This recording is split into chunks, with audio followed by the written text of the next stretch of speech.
नमस्कार दोस्तों, मेरा नाम है अंशु झा और आप मेरे साथ सुन रहे हैं मेरी ही लिखी हुई कहानियाँ। और आज मैं आप लोगों को सुनाने वाली हूँ इश्क का रंग सफ़ेद, भाग 166 एवं 167। दोनों कमरे से बाहर निकलते हैं, दबे पाँव हॉल में आ जाते हैं। एक नज़र अंधेरे में ही अपने घर को निहारते हैं। जवानी से लेकर बुढ़ापा इस घर में बीता था। इस घर में कोने कोने में उनकी यादें बसी हुई थी। एक बार फिर से सोच लीजिए ना जी। आराधना जी अरविंद जी के कंधे पर हाथ रखते हुए बोलती है। नहीं आराधना, चलो, अगर और थोड़ी देर रुका तो मैं कमज़ोर पड़ जाऊंगा। अरविंद जी के बोलते ही आराधना जी घर का मेन गेट खोल देती है। गेट खुलने के साथ ही पूरा घर रोशनी से नहा जाता है। अरविंद जी और आराधना जी दोनों चौंक जाते हैं। क्या हुआ मम्मी जी, पापा जी, आप लोग कहीं जा रहे हैं क्या? धानी वहीं उनसे थोड़ी दूर बगल में खड़ी थी। धानी को देखकर उन दोनों को दूसरा झटका लगता है। नहीं बेटा, हम तो ऐसे ही मॉर्निंग वॉक वॉक पर निकल रहे थे। तुम सोई नहीं अभी तक? अरविंद जी सकपकाते हुए बोलते हैं। हाँ, हमारा नींद खुल गया था ना, तो पानी पीने आए थे। ठीक है, जाओ पानी पीकर सो जाओ। आप लोगों ने बताया नहीं आप लोग कहाँ जा रहे हैं? बताया तो बेटा कि मॉर्निंग वॉक पर जा रहे हैं। रात को 3 बजे। अभी तो सुबह भी नहीं हुआ है। और ये बैग लेकर कौन घूमने जा रहे हैं? हाँ हाँ, वो हमारा ज़रूरत का सामान। झूठ आप लोगों से बोला नहीं जा रहा है, तो आप दोनों झूठ बोल क्यों रहे हैं? धानी का सवाल सुनकर अरविंद जी शर्मिंदगी से सर झुका लेते हैं। बेटा तुम समझने की कोशिश करो। नीरज को पसंद नहीं आएगा इस घर में हमारा रहना। उन्होंने कुछ कहा है आप दोनों को?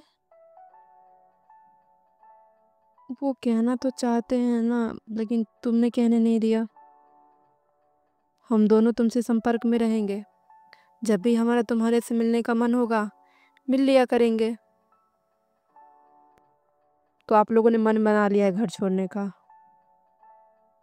हाँ, मत रुको बेटा। ठीक है, इस बार हम नहीं रोकेंगे आप लोगों को। धानी की बात सुनकर दोनों हैरान हो जाते हैं। क्या हुआ? ऐसे क्यों हैरान हो रहे हैं? हमारे रोकने से आप लोग रुक जाएंगे? नहीं ना, इसलिए हम नहीं रोकेंगे। बस थोड़ा सा समय चाहिए अब दोनों का। धानी अपने आंसू पोंछते हुए बोलती है। धानी मत रो बेटा, हम तुमसे बहुत प्यार करते हैं। तुम बहुत प्यारी बेटी हो हमारी। हाँ, कितनी प्यारी बेटी हमको पता लग रहा है। आप दोनों यहाँ बैठिए, हम बस 2 मिनट में आए। लेकिन बेटा, हमने कहा ना पापा जी, हम नहीं रोकेंगे आपको इस बार। भरोसा रखिए, हम नहीं रोकेंगे। बस कुछ देना चाहते हैं, आपको वो ले लीजिए। ठीक है, हम इंतज़ार कर रहे हैं, लेकर आओ। धानी दौड़ते हुए सीढ़ियाँ से ऊपर चली जाती है और एक लाइन से सबके कमरे का दरवाज़ा खटखटा देती है। कौन है? किसे परेशानी है रात को? शरद भैया दरवाज़ा खोलिए। भाभी? धानी की आवाज़ सुनकर शरद की नींद खुल जाती है। क्या हुआ भाभी, सब ठीक तो है? शरद दरवाज़ा खोलकर आँख मलते हुए बोलता है। ईशानी की भी आंखें खुल गई थी। धानी को देखकर वो भी हैरान हो जाती है। क्या हुआ भाभी? कुछ नहीं, आप दोनों नीचे चलिए। इतनी रात को नीचे? हाँ भैया चलिए। रिया भी दरवाज़ा खोलकर बाहर आ गई थी। कौन है? उसके दरवाजे पर कोई नहीं था। धानी दौड़ते हुए उसके कमरे के बाहर पहुंचती है। रिया जी नीचे चलिए। क्या हुआ भाभी, सब ठीक तो है? हाँ सब ठीक है, आप नीचे चलिए। धानी की आवाज़ सुनकर नीरज की भी आँख खुलती है, जो धानी का इंतजार करते करते बैठे बैठे सो गया था। ये अभी तक कमरे में नहीं आई। नीरज कुछ सोच पता उससे पहले धानी उसे कंधे पकड़ कर हिला रही थी। कहाँ थी तुम? ये सब बाद में पूछ लीजिएगा, चलिए नीचे चलिए। नीचे क्या करने जाना है? चलिए ना, सवाल जवाब बाद में कर लीजिएगा। क्या हुआ, सब ठीक तो है? हाँ सब ठीक है। अभी आप बिना सवाल जवाब करे नीचे चलिए। तानी उसका हाथ पकड़ कर खींचने लग जाती है। अरे यार चप्पल तो पहनने दो। पता नहीं रात को तुम्हें कौन से दौरे पड़ते हैं। चलो, अगर कुछ इम्पोर्टेंट नहीं हुई ना तो मैं नींद हराम करने की सजा सोच लेना। हाँ हाँ चलिए, नीचे दे दीजिएगा मैं काले पानी का सजा। बस हर समय अपनी बरकी बरकी आंखें लेकर डराते रहते हैं। क्या कहा तुमने? कुछ नहीं, अभी नीचे चलिए। धानी सबको लेकर नीचे उतरती है। पूरे परिवार को देखकर अरविंद जी और आराधना जी हैरान हो जाते हैं। धानी तुमने सबको उठाया क्यों है? बस बताते हैं अभी पापा जी। छोटी माँ, पापा जी को चाचा जी को बुला कर लाई है। धानी उन दोनों को जाकर कमरा खटखटा देती है। पागल हो, अभी नींद आई थी। क्यों आधी रात को दरवाजा बजा रही हो? भावना जी गुस्से से भड़कते हुए बोलती है। कुछ नहीं, बाहर चलिए। धानी क्या हुआ? कुछ नहीं चाचा जी, चलिए बाहर। ठीक है। पूरा परिवार हॉल में इकट्ठा हो जाता है और सब धानी को ही देख रहे थे। तुम यहाँ आधी रात को रंगमंच जमाने आई हो? नीरज गुस्से से दांत पीसते हुए बोलता है। अरे 2 मिनट रुकिए ना। धानी अपने मोबाइल में लगे हुए बोलती है। शरद भैया। हाँ भाभी। भैया इसमें जो वीडियो ये बड़े वाले टीवी पर चलेगा ना? भाभी इतनी रात को आपने इसके लिए उठाया है? कल मैं कनेक्ट कर देता है। भैया जरूरी है, अभी लगा दीजिए ना। लाइए। शरद मोबाइल को लेकर टीवी के वायर से कनेक्ट कर देता है और वीडियो प्ले कर देता है। सबका ध्यान दीवार पर लगे हुए स्क्रीन पर चली जाती है। भावना तुम, क्या काम है, यहाँ पर क्यों आई हो? क्या हुआ जीजा जी, मेरा आना पसंद नहीं आया क्या? भावना जी आराम से सोफे पर बैठते हुए बोलती है। वैसे आजकल धानी बेटा से बहुत सेवा कराया जा रहा था। क्या दिक्कत है तुम्हारी, क्या करने आई हो? अरविंद जी उन्हें देखते हुए गुस्से में बोलते हैं। अरे जीजा जी, इकलौती साली हूँ, ऐसा भी क्या नाराजगी? भावना बकवास बंद करो और जाओ, सोने दो।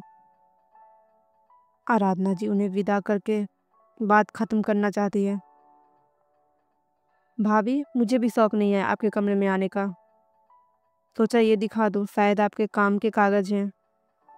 भावना जी फाइल में से कागज निकालते हुए आराधना जी को पकड़ा देती है। साहब आंखें फाइल उस वीडियो को देखे जा रहे थे। अरविंद जी रिमोट उठाते हुए बंद कर देते हैं। भानी ये क्या पागलपन है?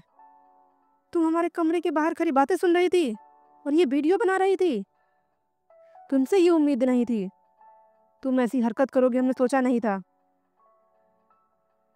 अरविंद जी को धानी पर बहुत गुस्सा आ रहा था।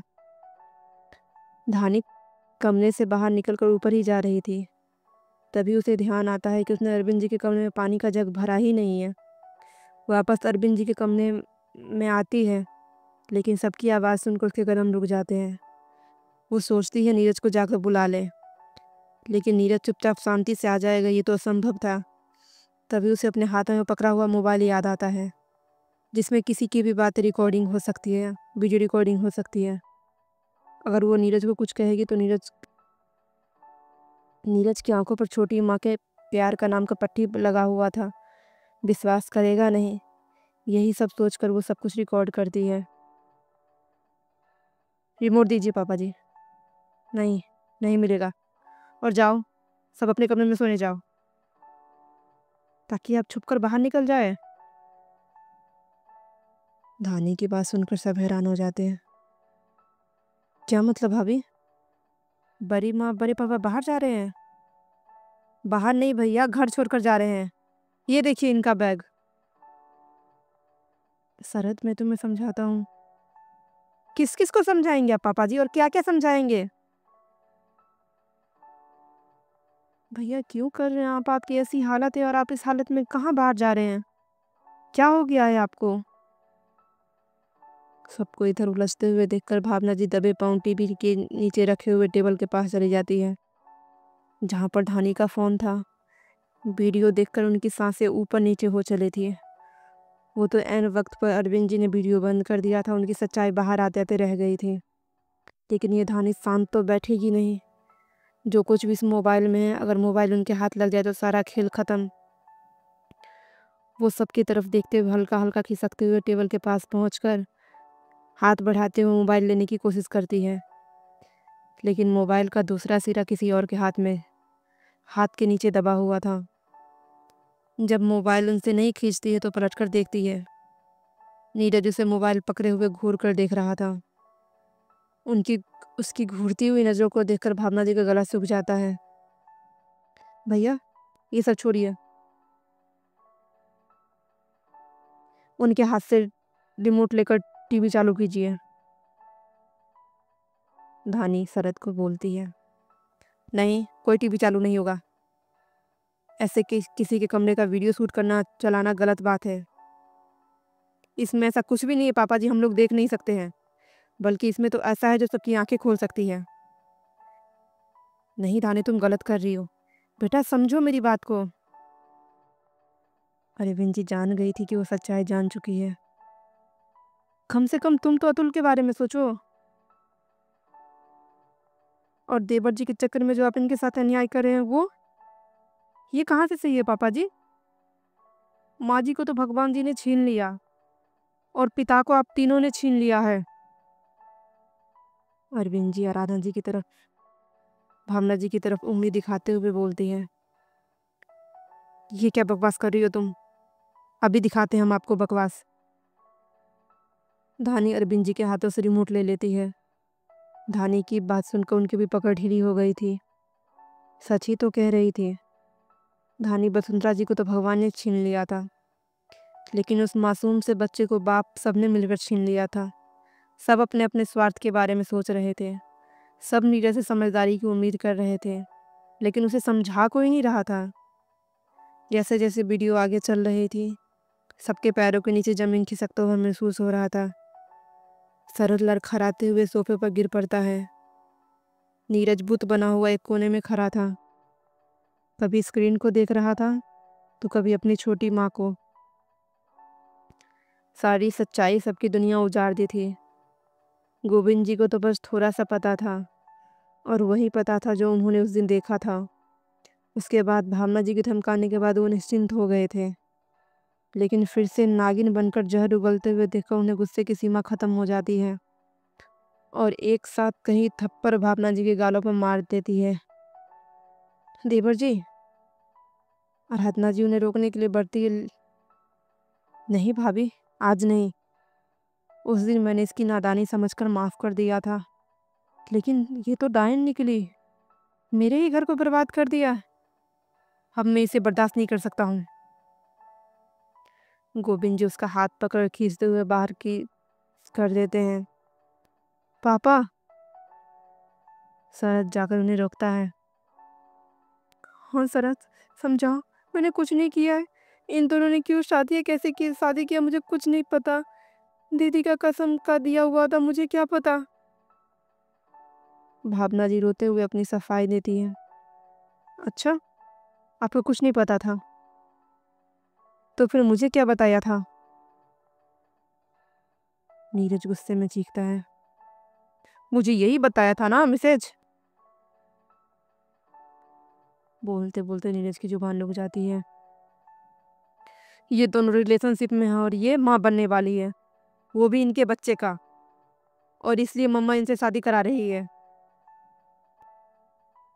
हाँ, मुझे लगा था, क्योंकि आपके लगने के चक्कर में मेरी लाइफ फेल बन गई। नीरज इतनी जोर से चीखता है कि सब अपने कान पर हाथ रख लेते हैं। माँ का मतलब आपको पता है? बेटा, डोंट कॉल मी बेटा। नहीं तो वो हाल करूंगा जैसा आपने सपने में भी नहीं सोचा होगा। नीरज उंगली दिखाते हुए आगे बढ़ता है कि सामने शरद खड़ा हो जाता है। भाई भाई प्लीज शांत हो जाइए। नहीं शरद, तुम नहीं जानती शरद ने मेरे साथ क्या किया है। भाई इस वीडियो को देखकर हम सबको पता लग गया है कि उन्होंने क्या किया है, लेकिन माँ है मेरी। शरद तुम, भाई चाहे उन्होंने कितना भी कुछ गलत किया हो, लेकिन मैं नहीं भूल सकता हूँ कि वो माँ है मेरी। अगर यही चीज आप नहीं भूलते तो खुद के साथ साथ दूसरों को भी बर्बाद नहीं करते। मैं मानता हूँ इन्होंने आपके कान भरा था, और मान लीजिए कि बड़े पापा ने गलत किया था, लेकिन वो आपके डैड थे। माँ बाप गलत और सही नहीं होते हैं। माँ बाप होते हैं, जिनका ख्याल रखना हमारा फर्ज होता है। शरद ने उसे वो आईना दिखाया था जो उसे अंदर तक झकझोर दिया था। सबको एक नज़र देखते हुए पलट जाता है। नीरज, अरविंद जी उसे पुकारते हैं, लेकिन बिना पलटे हुए अपने कमरे में चला जाता है। ये क्या कर दिया धानी, अब वो मुझे माफ नहीं करेगा। उसकी नज़रों में मैं और दोषी बन गया हूँ। अरविंद जी परेशान होते हुए बोलते हैं, आप शांत हो जाइए, इतना मत परेशान होइए, टाँके पर असर पड़ेगा। आराधना जी अरविंद जी को सोफे पर बिठाती है। पापा जी, शायद आपने उन्हें कभी समझा ही नहीं है। मेरा बेटा है, मैं नहीं समझूंगा तो कौन समझेगा। पापा जी आप शांत हो जाइए, और जो भी हमने गुस्से में कहा था ना, उसके लिए माफ़ कर दीजिए। आप कभी भी अपने बच्चे में फ़र्क नहीं करते हैं, लेकिन ये सोचिए ना पापा जी कि उनके मन में आपकी कैसी छवि बुनी हुई है। वो छवि तो साफ हो गया ना। वो अब आपको अपनी माँ का गुनहगार तो नहीं समझेंगे ना। हम समझते हैं कि माँ जी के दिए हुए वचनों के कारण आप बंधे हुए थे, लेकिन माँ जी ने तो ऐसा कभी नहीं चाहा होगा। वो तो आप दोनों की ज़िंदगी संवार कर गई थी, जो किसी की घमंड के भेंट चढ़ गई है। सब मेरी गलती है धानी। अगर उस दिन इस औरत को घर से बाहर निकाल दिया होता तो आज ये दिन देखना न पड़ता। गोविंद जी अफसोस से बोलते हैं, आप किस दिन की बात कर रहे हैं पापा? क्या हुआ था किस दिन? अरविंद जी इशारों में ही मना करते हैं। कोई बेटा अपनी माँ का ये रूप कभी बर्दाश्त नहीं कर पाएगा। कुछ नहीं शरद, तुम्हारी माँ का असली चेहरा कब मैंने झलक देख लिया था, लेकिन तुम्हारा शकल देखकर उसे मैं बर्दाश्त कर गया था। अभी तक यहाँ पर क्या कर रही हो? जाओ यहाँ से। मैं कहाँ जाऊंगी इतनी रात को? भावना जी के माता पिता स्वर्ग सिधार गए थे। इकलौती होने की वजह से मायके में कोई नहीं था, जहाँ इन दोनों को जाने के लिए मजबूर किया था। मुझे मुझे माफ़ कर दीजिए ना। अच्छा, तुम्हें लगता है तुम्हारी गलती गलती नहीं, गुनाह माफ़ी के लायक है? इससे पहले मेरा हाथ दोबारा उठने लगे, जाओ यहाँ से। पापा, पापा शांत हो जाइए ना। मम्मी चलिए, उठिए, अंदर चलिए। शरद बैठकर भावना जी को उठाता है। इसे कहते हैं संस्कार, जो वसुंधरा जी और आराधना जी ने शरद में कूट कूट कर भरा था, क्योंकि भावना जी को तो नीरज को बहलाने फुसलाने और ममता लुटाने से फुर्सत नहीं था, जो वो अपने बच्चों पर ध्यान देती। लेकिन हर किसी को नीरज के लिए प्यार समझ आ रहा था, इसलिए सब शरद पर प्यार लुटाते थे और संस्कार देते थे। तुम्हें तुम्हें मुझ पर गुस्सा नहीं आ रहा है?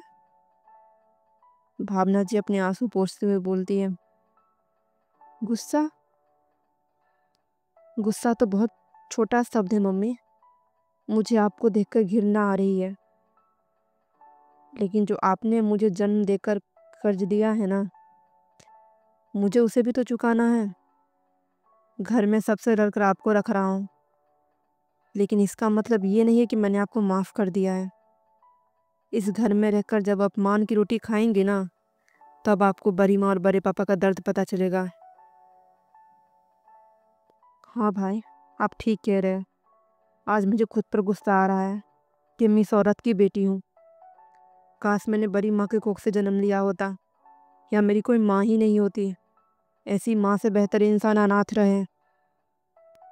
रिया अपने आंसू पोंछते हुए बोलती है। रिया, ऐसा मत कहो। मैंने तुम दोनों से बहुत प्यार किया है। तुम दोनों जान हो मेरे।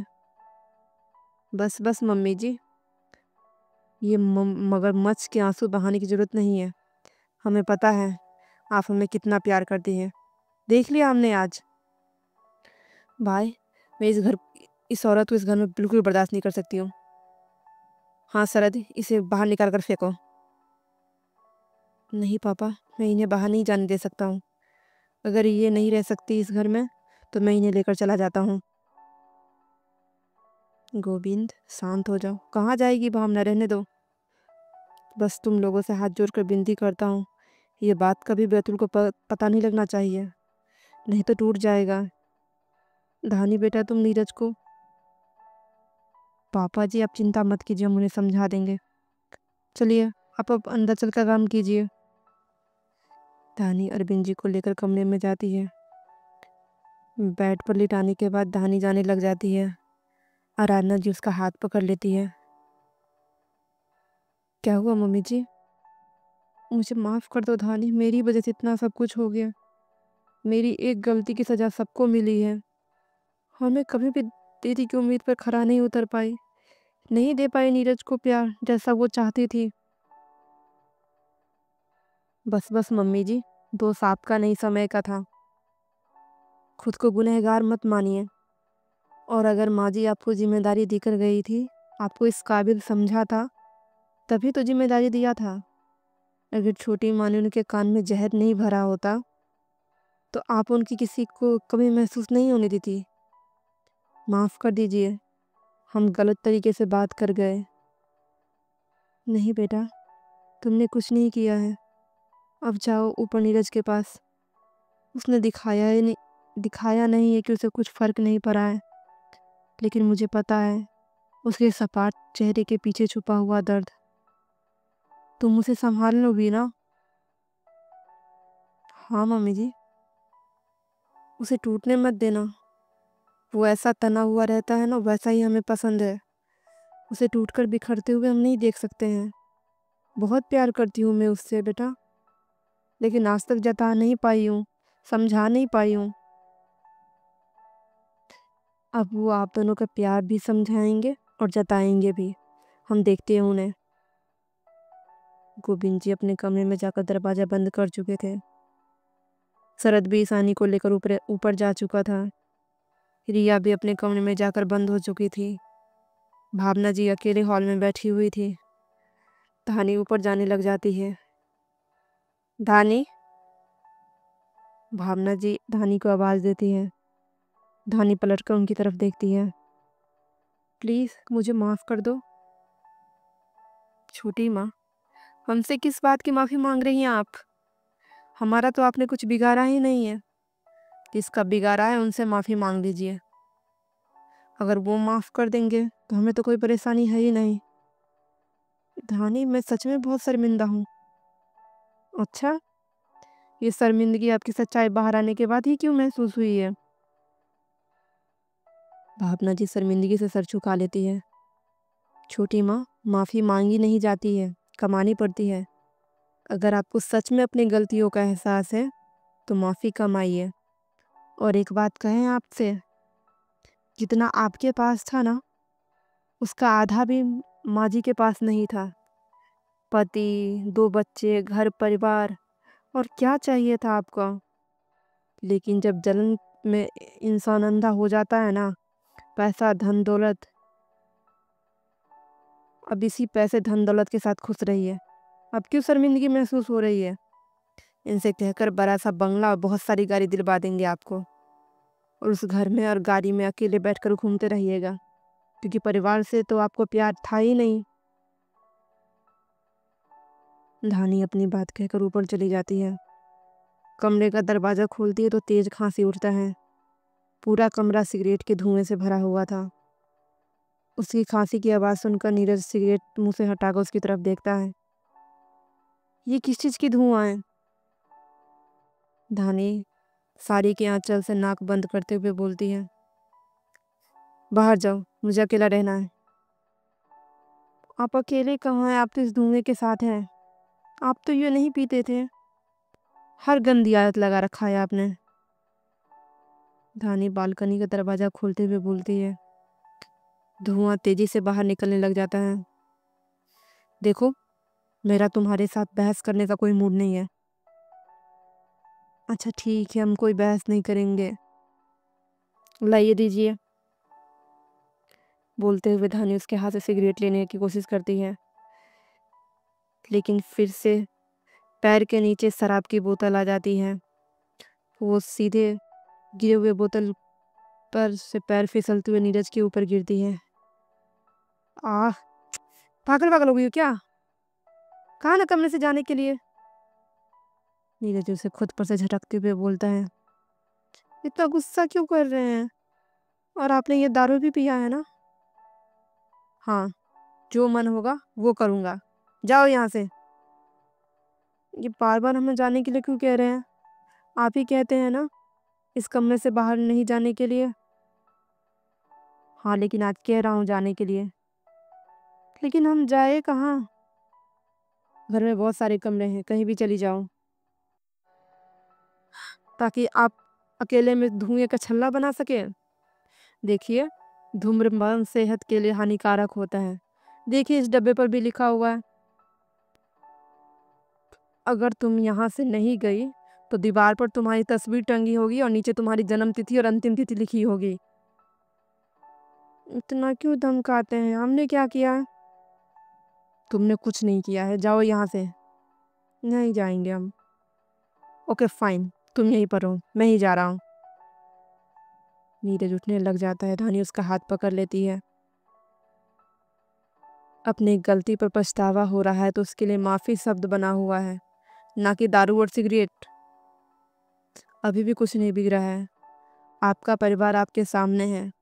माफ़ी मांगकर सबको सीने से लगा लीजिए। छोटा भाई, माँ, पापा सब मिल जाएगा। क्यों खुद को इतनी तकलीफ दे रहे हैं? क्योंकि यही तकलीफ मेरी लाइफ है। बोलते बोलते नीरज का गला भर जाता है। धानी उसके सामने आकर उसकी आंखों में देखती है। मत देखो, नज़र मिलाने का लायक नहीं हो तुमसे। तुम 2 दिन में मेरे डैड को जान गई और मैं अपनी पूरी लाइफ में उन्हें नहीं जान पाया। ऐसा मत कहिए। जो आपको आईने में दिखाया गया आपने वही देखा। और बड़ी बड़ी आंखों वाले गुरैया पति आंख दिखाते हुए अच्छे लगते हैं, यूं आंसू बहाते हुए नहीं। धानी आगे बढ़कर उसके आंसू को साफ करते हुए बोलती है। धानी, मैं क्यों नहीं समझ पाया? नीरज लड़खड़ाते हुए नीचे बैठ जाता है। मैं खुद के साथ साथ अतुल की भी लाइफ हेल बना दी। मैंने मैंने उसका कभी बुरा नहीं चाहा है। नीरज की आंखों से आंसू की धारा बह रही थी। लंबी सांस लेकर खुद को जब्त करने की कोशिश करता है। तुम्हें तुम्हें पता है, मैं सबसे छुपकर उसे खिलाता था, उसके साथ खेलता था। मैंने मैंने उसे हमेशा अपना छोटा भाई माना है। मम्मा मम्मा मम्मा मुझे कभी माफ़ नहीं कर पाएगी। मैं उनको क्या मुंह दिखाऊंगा कि मैंने डैड को किस कदर तक परेशान किया था। आप शांत हो जाइए। आपने जो कुछ भी ये गलत फहमी में किया था, लेकिन मैंने किया है ना धानी, मैंने किया है। मैंने सबको तोड़ दिया है। मैं अब क्या करूं? मैं ये घर छोड़ देता हूँ, यहाँ से बहुत दूर चला जाता हूँ। मैं तुम्हारे लायक नहीं हूँ। अगर तुम्हारी लाइफ में रहा तो तुम्हारी ज़िंदगी भी जहन्नुम बना दूंगा। तुम ठीक ही कहती हो। मुझे अपने के गुस्से के अलावा कुछ दिखाई ही नहीं देता, सुनाई ही नहीं देता है। तुम यहाँ सबके साथ। नीरज की आगे के बात गले के अंदर ही फंस जाती है। जब धानी उसका चेहरा पकड़ते हुए अपने होठ उसके होठों पर रख देती है। नीरज उसके कमर को खींचकर अपने गोद में बिठाते हुए आंखें बंद कर लेता है। हर बीतते पल के साथ उसकी पकड़ धानी की कमर पर कसती जा रही थी। ऐसा लग रहा था कहीं अपने पकड़ से अपने पकड़ से धानी की कमर 2 हिस्सों में तब्दील ना कर दे। हर हर महादेव दोस्तों। तो आज का भाग यहीं ख़त्म होता है। मिलते हैं जल्द ही नए भाग के साथ। अगर कहानी अच्छी लग रही है तो चैनल को लाइक कीजिए, सब्सक्राइब कीजिए और दोस्तों के साथ शेयर करना बिल्कुल ना भूलिए। Thank you.